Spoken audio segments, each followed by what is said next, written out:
Nagaan haa dursu kabajamoo dhaggeeffattoota qophii daandii baaroo sagantaa tokko isiniif qabannee dhiyaanneerra. Sagantaa keenya har'aatiin haala keessa jirruu fi boqonnaa qabsoo itti aanuu jechuudhaan barruu dheeraa Jawaar Mohaammed qopheesse cuunfinee isin biraan geenyaa haga xumuraatti nu faana bu'a.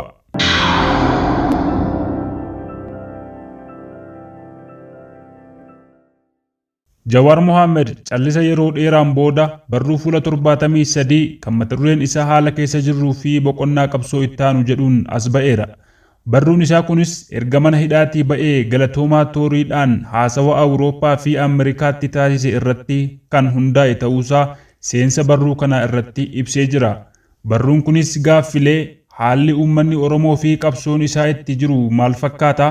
Qabsoon kun bakka irraa ka'erraa haga ammaa maalirra ga'e? Fuulduratti garamitti deemuu malaa? Balaa dhufuu malu hanqisuuf maal gochuutu barbaachisaa kanneen jedhan deebisuuf kaayeffatee kan barreeffame ta'uusaas seensa keessatti ibsameera.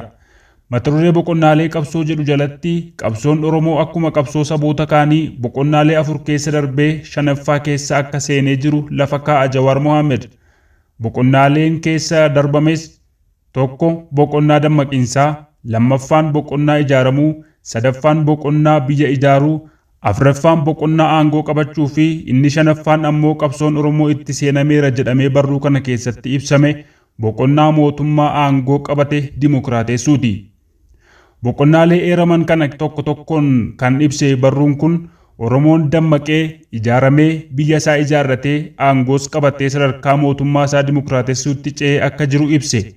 Boqonnaa dammaqinsaa ijaaramuu fi biyya ijaarrachuu keessatti seenaan wal qabsiisee bu'aalee argaman kan kaase barruun kun hawwisoowwan adda addaa kanneen akka Afran Qalloo, raadiyoon afaan Oromoo jalqabaa, waldaan Maccaaf Tuulamaa fi kanneen kana fakkaatan qooda guddaa kennuu isaanii yaadachiisa. Bara 1960 irraa eegalee ijaaramuun akka ture jaarmiyaan waloo kan uummataa adda bilisummaa Oromoo akka ijaarame yaadachiise. Kunniin bu'aalee argaman ta'uu eeruudhaan baroota as dhiyoo keessa biyyi Oromiyaa jedhamtu sadarkaa bulchiinsaa fi lafarratti ijaaramuudhaan achi keessatti kanneen akka afaan ofiin barachuu fi ittiin hojjechuu, aadaa ofii agarsiifachuu fi kan kana fakkaatan bu'aalee argaman ta'uu eera. Barruu kana keessatti ifatti ibsamuu baatus yookiin haguugamee darbus bu'aan Oromiyaan sammuu uummataa keessatti bocamte jiraachuu fi xiqqaatus adeemsi bulchiinsa Oromiyaa kan duraarra jijjiiramuun bu'aa qabsoon bilisummaa Oromoo kan addi bilisummaa Oromoo hoogganee fidedha. Xiinxalaa fi itti amantaa Jawaar Mohaammed barruu kana keessatti ibseen boqonnaa inni 4ffaan Oromoon keessa darbe aangoo qabachuudha. Akka Jawaar jedhutti Oromoon bara 2018 aangoo qabate. Qabsaa'otaa fi jaarmiyaalee Oromootu mootummaa kan kootii jedhan aangootti baasanii jedha Jawaar Mohaammed akka amanutti. Qabsoo bilisummaa Oromoo waggoota 50 darban geggeeffame keessatti qooda kan fudhatan yookiin akeeka qabsichaatti kanneen amanan utuu hin taane kan aangoo qabate kanneen qabsoo bilisummaa Oromoo hacuucaa fi ukkaamsaa wareegama lubbuu uummata Oromoo bu'aa turanidha. Jawaar barruudhuma kana keessatti gadi siqee mootummaan aangoo qabate sun kan Oromoo akka hin taane kan ibsu ajjeechaa fi saamichi hidhaa fi dararaan Oromootti hammaachuusaa ibsuudhaan ragaa ba'eera. Uummanni mootummaa PP kana kan kooti jedhee amanee fudhachuu diduunsaa yookiin hariiroo gaarii waliin qabaachuu dhabuunsaa rakkoo amma keessa jirru kana fideeraa jedha Jawaar. Hamma hariiroon hamaa Itoophiyaa fi Oromoo gidduu jiru hin jijjiiramnetti Oromoonis Itoophiyaanis nagaa hin argattu jedha Jawaar barruu kanaan. Itoophiyaa fi Oromoon akka walitti araaramanii Oromoon mootummaa Itoophiyaa akka amanee fudhatus jajjabeessa barruun kun. Akka Jawaar amanutti Oromoon yoo Itoophiyaatti hin araaramu ta'e dantaa isaa kabachiifatee jiraachuu hin danda'u. Akka yaada Jawaar barruu kana keessatti eerametti erga bara 2018 jijjiirraan aangoo taasifames Oromoon mootummicha amanee fudhachuu diduudhaan mormii itti kaasuun akka mootummichi humna hin jabeeffanne taasiseera. Kanaafuu hariiroon mootummaa Itoophiyaa ammaa fi Oromoo gidduu jiru jijjiiramee waliif firoomuu qabaa jedhees amana. Oromoon mootummaa Itoophiyaa amma aangoorra jiru mormuu akka hin qabne akeeka barruun Jawaar kun. Oromoon akkuma mootummoota darbanii mootummaa amma aangoorra jiru kana mormuudhaan ofirraa qolachuuf yaaluun waan deemsisu mitii jedhamee barruu kana keessatti kallattiidhaan fuula 18 irra kaa'amee jira. Jawaar kana haa jedhu malee keeyyatuma kana keessatti mootummaan kun mootummaa cunqursaa ta'uusaa amanee garuu mormuun sirrii mitii jedha. Mormuu otoo hin taane tarsiimoo fi tooftaa mootummaa haaraa kana waliin deemu baafachuu qabnas jedhee amana. Jawaar barruu kanaan akka ibsetti gaaffiin Oromoo gaaffii abbaa biyyummaa akka ta'e ni amana. Gaaffiin abbaa biyyummaa immoo dhimmoota sadii irratti hirkatee kan jiru ta'uusaa hubachiisa. Isaanis gaaffii eenyummaa, gaaffii qabeenyaa fi gaaffii aangoodha. Barruu kanaan gara jalqabaatti Oromoon bara 2018 aangoo akka qabate kaasa. Isa dura aangoon harka alagaa ture jedhee amana. Walumaa galatti gaaffiin Oromoo deebi'eera jedhee ofumaa kan gaafateef garuu deebiinsaa gara olii jira. Oromoon eenyummaa isaa deebifateera, aangoo qabatee waan jiruuf qabeenyis harka Oromoo jira. Kanaafuu akka barruu Jawaar kanaatti gaaffiin Oromoo deebii argateera. Faallaa kanaatiin garuu ammallee uummanni Oromoo hacuuccaa jala akka jiru ifatti barreessee jira. Gaduma siqee garuu aangoon jedhamu kun harka garee Oromoo irraa dhalate tokkoo gale malee harka uummata Oromoo hin gallee jedha. Sababa kanaafis har'as uummanni Oromoo roorroo fi hiyyuma jala jiraachuu ibsa.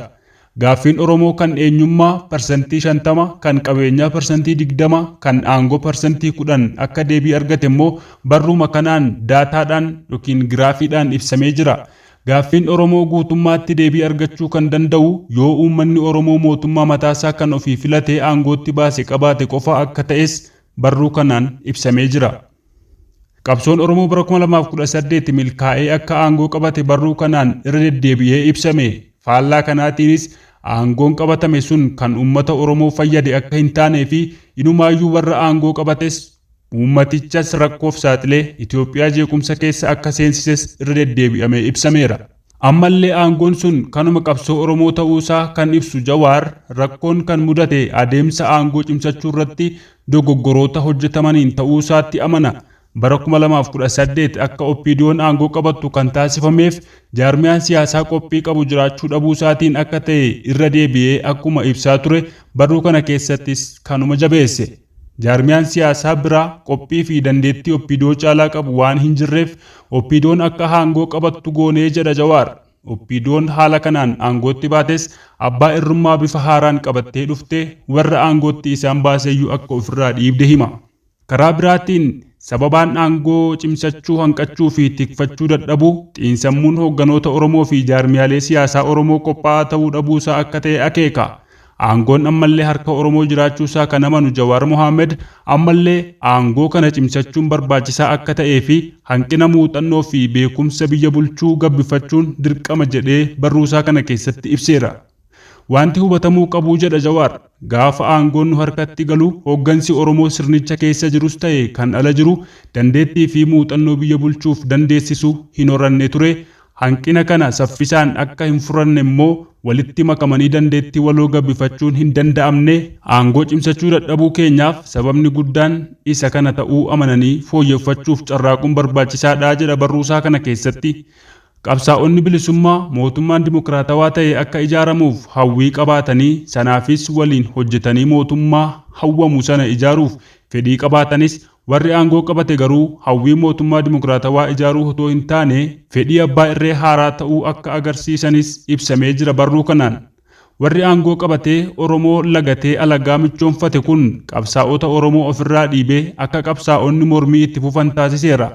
Kun ammoo akka Oromoon nagaa fi tasgabbii hin arganne carraa baneera. Qabsaa'onni Oromoo gabrummaa fi abbaa irree haaraa kana fudhachuu didanii falmachuu murteessaniiru. Qaamni aangoo qabate uummata Oromoo biratti fudhatama dhabuusaatiin aangoo isaa cimsachuu fi tikfachuu kan hin dandeenye ta'uusaa kan ibse barruun Jawaar kun abbaa irrummaa qaama aangoo qabateerraa kan ka'e dargaggoonni hedduun qabsoo hidhannootiin mootummicha loluu filatanii jiru jedha. Balaan lola kanaan dhufe uummatas mootummaas gaaga'ee akka jiru ibsuudhaan haala kanaan mootummichis aangoo dheereffachuuf carraa inni qabu dhiphaa ta'uusaa akeeka. Waan sirraa'uu qabu jechuudhaan qabxii sadii kan akka furmaataatti akeeke Jawaar inni tokkoffaan seeneffama sirreessuudha. Kana jechuun humni aangoo qabatee qabsaa'ota Oromoo dhiibee moggaa fiixee siyaasaa gara bitaatti yoo geessu ofiisaa immoo siyaasaa gara mirgaa yookiin warra abbootii aangoo yookiin moototatti gore. Seeneffama bara mootota Habashaa turetti kan deebi'e kana sirreessuudhaaf warri aangoo irra jirus warri mormii irra jiranis fiixee lamaan irraa gara gidduutti dhufuu akka qaban akeeka. Akka yaada Jawaar kanaatti siyaasaa gara mirgaa fi gara bitaa jedhamuun kan beekamu hariiroo cunqursitootaa fi cunqurfamtoota gidduu jirudha. haala kanaan gareen aangoo qabatee jiru cunqursitoota ta'anii yookiin siyaasaa gara mirgaa qabatanii Oromoon ammoo akkuma bara mootota Habashaa cunqurfamaa kan jiru ta'uusaa fi qabsaa'onni Oromoo siyaasaa gara bitaa yookiin cunqurfamtootaaf falmuu qabatanii itti fufaniiru. Kanaafuu jedha Jawaar gareen lachuu gidduutti dhufuu qabu jechuudhaan akka furmaataatti kaa'a. Qaamni aangoo irra jiru karaa lamaan shakkamaadha kan jedhe Jawaar cunqurfamtoonni warri akka saba Oromoo sirna cunqursaa durii nutti deebisa jedhanii yommuu shakkan warri gartuu cunqursitoota durii ammoo gaaffii Oromoo yoo deebise nu diiga jedhanii waan yaadaniif shakkii irraa qabuu jedha. Kanaafuu falli isaa gartuu kana lamaan walitti araarsuun akka bu'a qabeessa ta'e akeeka. Jawaar warra aangoo qabate kana hoggansa Oromoo yookiin aangoo Oromoo jedhee waama. Oromoon cunqursaa alagaa jalaa ba'ee cunqursitoota Oromoo keessaa ba'an jalatti kufee jedhee amana Jawaar. Akka yaada furmaataa Jawaar dhiyeesse kanaatti sirna mootummaa amma aangoo irra jiru kanatti qabsaa'uun hafee namoota irratti yookiin murna aangoo irra jiru irratti qabsaa'uudhaan yoo barbaachise hoggansa nama biraatiin bakka buusuun filatamaadha jedhee ibsa barruu kana keessatti. Himata yookiin seeneffama sirreeffachuu jedhee kan inni kaa'es sirna mootummaa aangoo irra jiru balaaleffachuu dhiifnee sirnicha keessatti jijjiiramni yookiin sirreeffamni aangoo akka taasifamu qabsaa'uu yookiin gaafachuu jechuudha. Kana jechuun mootummaan kun mootummaa Oromoo ta'uusaa amannee kan aangoo irra jiran garuu murni ta'e tokko sirrii akka hin taane hubannee isaan jijjiiruuf qabsaa'uu qabnaa akka jechuuti. Yaada himata yookiin seeneffama sirreessuu kana keessatti Oromoo fi Itoophiyaa walitti araarsuun baay'ee barbaachisaa akka ta'e irra deddeebi'ee kaasa barruun Jawaar fuula 73 qabu kun. Akka furmaata ijootti kan Jawaar kaasu aangoo amma harka Oromoo gale jedhee amanu kana akka harka Oromootii hin baane gochuun dirqama akka ta'e hubachiisee sana garuu dimokiraatessuun akka barbaachisu hima. Dubbiin Itoophiyaa dimokiraatessuu moo Oromiyaa ijaarrachuu jedhu mooraa qabsoo Oromoo keessatti ajandaa guddaa tureera. Barruu Jawaar kana keessatti kan mul'ate Oromiyaa ijaaruun balaa akka qabuu fi Itoophiyaa dimokiraatessuun furmaata waaraa akka ta'e akeeka.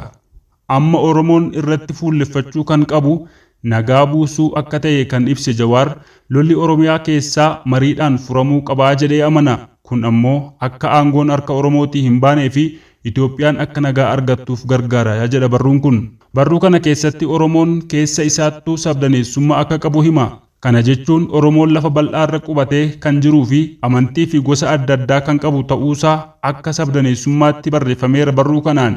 Sabdaneessummaa kana hanqisuuf yookiin balaa kanaan walqabatee dhufu hir'isuudhaaf godinaalee fi aanaaleen maqaa gosa Oromoon otoo hin taane maqaa lagaa fi gaarreniin mogga'uu qabu jechuudhaan jala muree ibsa Jawaar. Oromoo fi Amaara walitti araarsuu fi wal hubannaan akka jiraatu gochuun baay'ee murteessaa akka ta'e hima barruun kun. Dhimmoonni Amaaraa fi Oromoo gidduutti rakkoo fidanii fi furamuu kan qaban 6 akka ta'e kan ibsu Jawaar isaanis dhimma afaanii, dhimma Finfinnee, akkaataa seenaan biyyattii itti hubatamu, dhimma daangaa naannolee lamaanii, dhimma dhalattoota saba lamaanii naannolee lamaan keessa jiranii fi dhimma heera mootummaati. Isaan kun marii bal'aan taasifamee furamuu akka qabuu fi araarri bu'uu akka qabu ibsa barruun Jawaar kun. Hawwiin Oromoo sadarkaa mootummaa federaalaatti mootummaa uummattoota Itoophiyaa ijaaruu akka ta'e jala muree hima Jawaar. Dhimma humna nageenyaa cimsuu irratti yaada isaa yommuu kennu Jawaar waraana raayyaa ittisa biyyaa keessatti dargaggoota Oromoo hawwachuudhaan akka isaan gara waraana kanaatti makaman gochuun barbaachisaa akka ta'e hubachiise. Kana malees humnoota addaa naannolee diiguun barbaachisaa akka ta'e hima.